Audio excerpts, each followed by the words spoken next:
e a gente recuperar aí as energias para o grande jogo de quarta-feira frente ao Fortaleza. Eu não tenho dúvida em dizer que será um grande jogo, um grande final. Acho que foram os dois times que melhor se prepararam até o momento. Vamos esperar para nós chegarmos quarta-feira inteiros e a gente conseguir aí uma grande vitória. 16.460 o público. Deu a tua previsão, né, presidente? Eu disse que dava o dobro de ontem, né? Se deu o dobro de ontem, tá dentro da minha previsão. Vai, o presidente agora então daqui a pouco. Eu coloco. Presidente, algum? Agora, nessa final, na quarta-feira, você convoca mais uma vez o torcedor para se fazer presente, porque agora vale. Eu não tenho dúvida em dizer que quarta-feira aqui vai ser 70% novamente, mais uma vez, vai ser 70% do Ceará.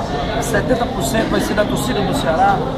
A torcida do Ceará está passando por um ótimo momento, está empolgada e é fiel, é leal. E eu não tenho dúvida que aqui, quarta-feira, nós vamos ter um grande público, uma grande presença da torcida rubro-negra. Essa questão de final de campeonato ser antecipada para quarta-feira, acho que prejudicou o Ceará ou não prejudicou o Ceará? Se a gente tivesse um tempo a mais, fosse mais passado, obviamente que seria melhor haver o descanso, mas eu acredito que o time que quer ser campeão tem que enfrentar todas essas adversidades. Essa maratona não é de agora, né? A gente também não pode querer agora, nesse momento, culpar a federação. Eu acho que o grande culpado em todo esse imbróglio do regulamento são os clubes. São os clubes que são os grandes culpados de nós termos uma competição do jeito que está, jogo por cima de jogo, sem ter a menor condição de descanso, de um descanso maior para os jogadores. O que nós temos que fazer é depois, quando acabar essa competição, nós repensarmos se esse realmente é a melhor fórmula para os próximos campeonatos. Não deu para entender direito, não sei se eu entendi direito, mas quando você fala que os clubes são os culpados, você, como presidente do Ceará, está dizendo que também é culpado? Eu falo de cadeira cativa, eu não é querendo tirar, desculpa a expressão chula, o meu da reta, mas o Ceará foi, junto com o Maranguape, foram os dois únicos clubes que não aprovaram essa fórmula que está. E aí a gente tem que, quando a gente vai repensar o futebol, a gente não pode olhar somente para o próprio umbigo, né? A gente tem que repensar de uma maneira macro, de uma maneira que a gente possa ter uma visão de futuro, aquilo que é o melhor, não para apenas um clube, mas para o futebol cearense como um todo. E aí eu fico muito a cavaleiro em dizer isso, porque nós não aprovamos essa forma que está. Nós e Maranguape foram os dois únicos clubes que não aprovaram. Presidente, para quarta-feira é um clássico, a arbitragem vai ser daqui mesmo ou alguma articulação em trazer árbitro de fora? Então, dependendo de nós, a gente tem que estar dando o apoio, até porque nós só iremos crescer se realmente a gente estiver apoiando a arbitragem. Então, dependendo do Ceará, não tem problema, continua a arbitragem local daqui mesmo. Presidente, mais uma pergunta. Presidente, a gente soube que o jogo passou canal aberto tanto na TV Diário quanto na Verdes Mares. E mesmo assim nós tivemos um grande público, o dobro do de ontem. Essa transmissão estava dentro do planejamento do Ceará? Tava. Nós não temos absolutamente nada contra, até porque quando nós fechamos o contrato, nós sabíamos que poderia acontecer essa transmissão. Então, tudo dentro do esperado. E eu acredito que tenha sido um pouco razoável, aquém daquilo que a gente estava esperando, mas foi um pouco razoável, até porque nós estamos aí, não chegou dia 1º, né? Dia 1º é terça-feira, então a grande parte do trabalhador do Estado ainda não está com dinheiro em mão, e tem jogo por cima do jogo, é pesado. O nosso torcedor está esperando a final do campeonato, eu não tenho dúvida em dizer isso. Ok, muito obrigado. Evandro, qual seria a fórmula ideal, já que você falou aí que Ceará e Maranguape não concordaram com esse tipo de competição, como a tabela foi organizada, qual seria, na tua visão, uma maneira correta de fazer com que as datas fossem preenchidas de uma maneira que satisfizesse todas as equipes? Eu acho que isso aí a gente primeiro tem que estudar. Agora, se você tem 26 ou 28 datas, você não pode querer preencher todas as datas, você tem que deixar um split para que numa necessidade você utilize. Então a gente tem que fazer uma tabela onde numa competição a gente utilize 20 datas. Eu não concordo em você fazer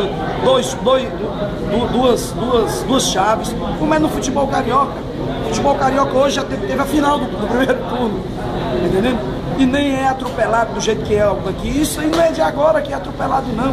Já tem eu estou no futebol há 5 anos que tem atropelos. Será que não seria um momento, a hora de nós sentarmos, deixando desprendidos todo mundo, deixando um pouquinho as paixões de lado e a gente pensar no futebol realmente forte, uma federação forte, clubes fortes? Isso é que eu acho que a gente deve fazer, repensar o futebol de uma maneira que não fique pensando só, olhando só para o próprio umbigo, e a gente realmente fazer uma forma onde contemple para todos os clubes, não fique essa coisa, jogos intermináveis, jogos que se tornam cansativos, o torcedor começa a escolher quais são os jogos que ele vai, porque não se tem uma condição financeira para ir para todos os jogos. O Campeonato Carioca está aí, 2 chaves, coisa simples. O Campeonato Paulista também está aí. Uma coisa, o Campeonato Paulista são 20 clubes e não tem os atropelos que tem o nosso. Então tem fórmulas, tem vários tipos de fórmula para você realmente colocar, inserir aqui no futebol cearense. Basta você ter um pouquinho de bom senso e coerência. Presidente, qual é a posição do Ceará em relação a tudo que está acontecendo aí, envolvendo o Clube dos 13 e algumas equipes? Serenidade, equilíbrio e aguardar. Eu resumo com essas três palavras o que a gente deve fazer. Serenidade, equilíbrio, aguardar os acontecimentos e vamos ver como é que vai ficar o cenário para depois sim, dentro de um contexto, a gente pactuar, a gente pontuar de que lado a gente fica, como é que vai ficar, se realmente esses dois lados não vão se juntar e depois aqueles clubes de menor porte ou que não tem uma força política tão grande, depois não fiquem arrependidos de terem tomado parte. Então a gente tem que ter serenidade, equilíbrio e aguardar um pouco mais para a gente tomar partida. Em relação ao clássico agora da final, na quarta-feira, alguma modificação, alguma mudança, pelo fato de ser o Fortaleza nessa final, presidente? Não, pelo fato de for o Fortaleza não, mas pelo fato de ser um final. Nós vamos amanhã concentrar, amanhã mesmo, Jorge, nós já concentramos. Vamos concentrar todos os nossos jogadores, vamos concentrar 25 jogadores, todos não, mas quase todos, e já deixar concentrados, porque nós precisamos, no momento que a gente precisa, são 2 coisas que a gente precisa. Primeiro, recuperar, e segundo, se alimentar bem, para que a gente enfrente quarta-feira essa final de uma forma 100%, em condições de 100% a gente enfrentar o Fortaleza, que é um grande adversário, tem demonstrado isso. Nos últimos jogos tem crescido muito de produção e a gente tem que saber que o Ceará não ganhou absolutamente nada. Estamos aí embalados, estamos vindo de boas vitórias, mas não ganhamos nada. A gente tem que ter muita humildade, serenidade para saber que quarta-feira aí sim, quarta-feira é a grande final. Obrigado, Evandro. Valeu.